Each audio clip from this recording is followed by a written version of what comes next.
Here is a LaLematec Sandblaster that was sent to me to review. All opinions are my own.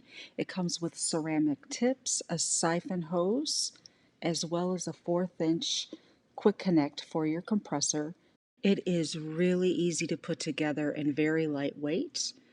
Also, the box does a really good job of telling you the air compressor specifications that they suggest you use. 90 psi is the minimum. This particular sandblaster you can feed through the top. It's a gravity feed. Or you can use the siphon hose, which you will attach right there. Just make sure it's nice and snug.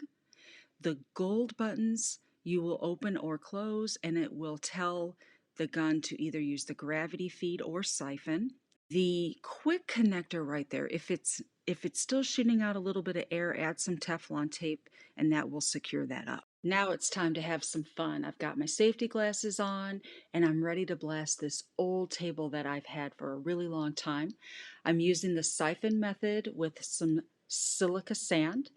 But look how fast that is blasting off that old varnish. It got into all of the cracks and crevices with ease. Nice, fresh, bare canvas, ready for some paint or varnish. I went in with a gel stain, and look how good this table turned out. It looks brand new. I cannot wait to use this sandblaster in the future, possibly on a metal or etched glass project. Love this sandblaster.